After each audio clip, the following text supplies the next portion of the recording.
billahi minasyaitonirrajim. Bismillahirrahmanirrahim. Assalamualaikum warahmatullahi wabarakatuh. Innal hamdalillah nahmaduhu wa nasta'inuhu wa nastaghfiruh wa na'udzu billahi min shururi anfusina wa min sayyiati a'malina. May yahdihillahu fala mudilla lahu wa may yudlil fala hadiya lahu.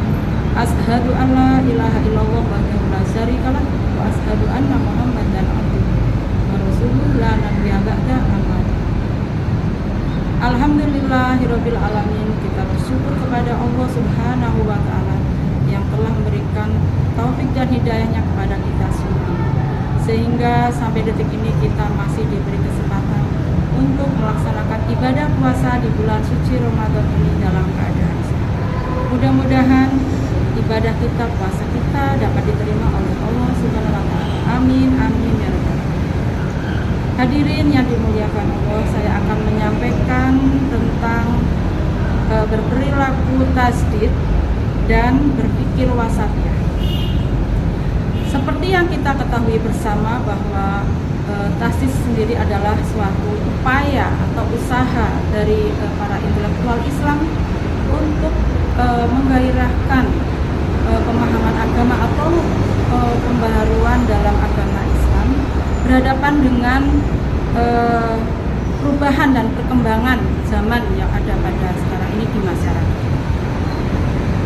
Mengapa muncul suatu gerakan tasdid ya pada saat ini? Karena awalnya pada zaman dahulu itu ada suatu gerakan-gerakan ataupun pemahaman ya, pada saat itu masyarakat masih berpikir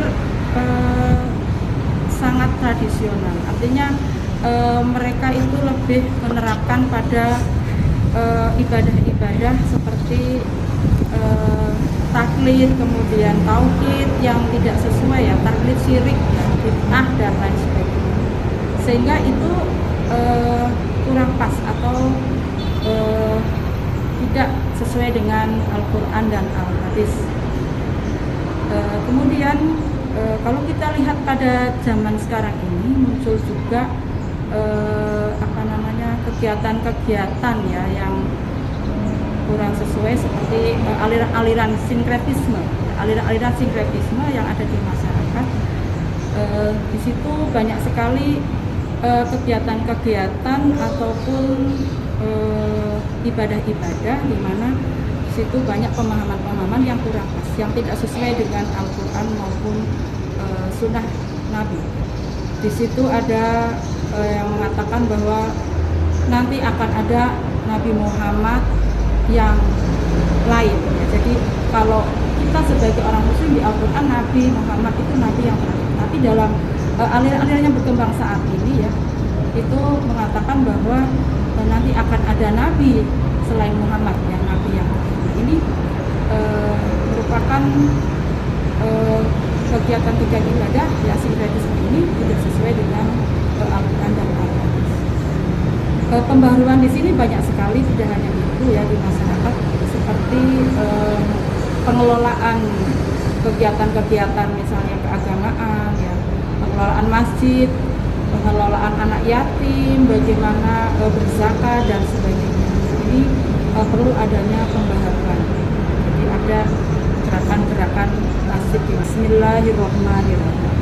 Wa kadzalika ja'alnakum ummatan wasatan litakunu syuhada'a 'alan nasi wa yakunar rasulu 'alaikum syahida. Shadaqallahul adzim.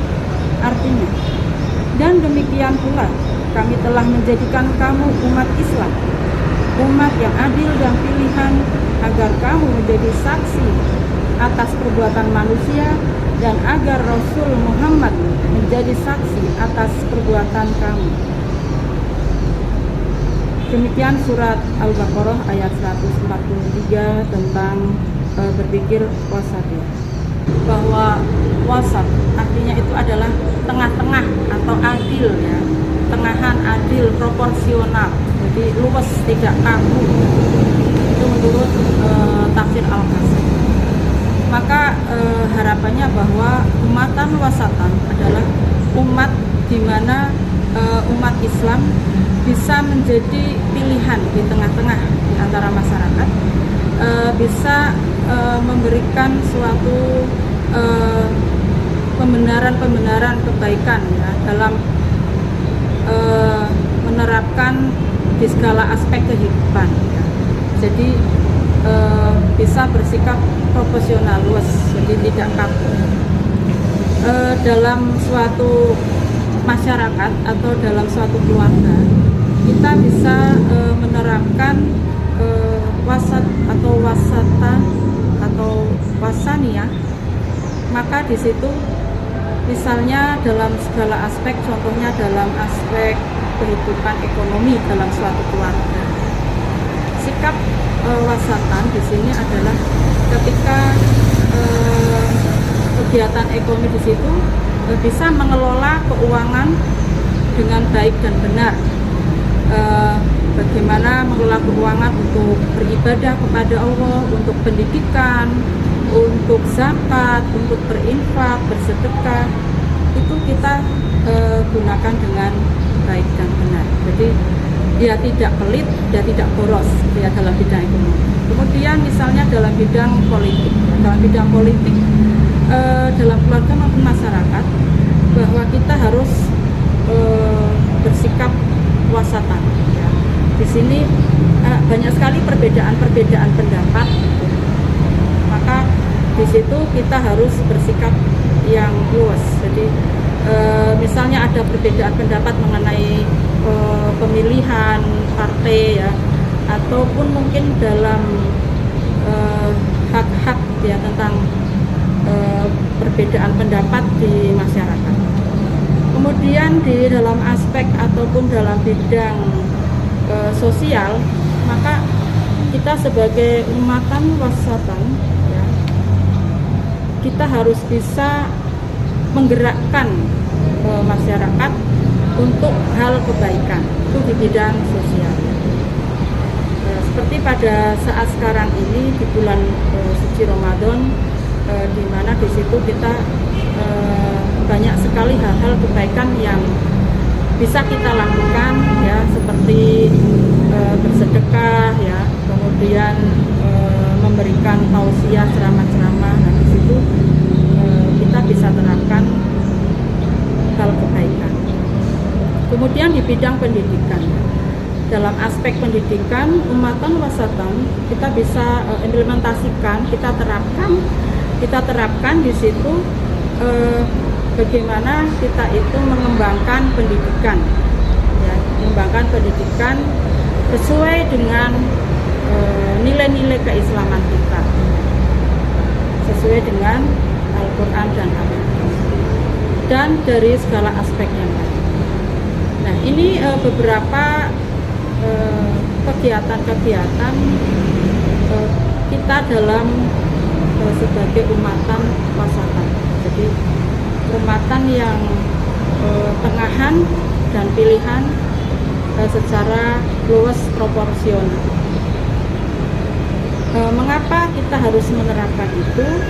Maka dalam rangka mengapa kita menerapkan itu adalah supaya menjadikan umatan wasatan ya, yang adil, makmur, dan bermartabat. Demikian yang bisa saya sampaikan, mudah-mudahan bermanfaat ya, untuk saya pribadi juga untuk hadirin semua. Cukup sekian. Subhanaka wa bihamdika asyhadu alla ilaha illa anta astaghfiruka wa atubu ilaik. Sekian, terima kasih. Assalamualaikum warahmatullahi wabarakatuh.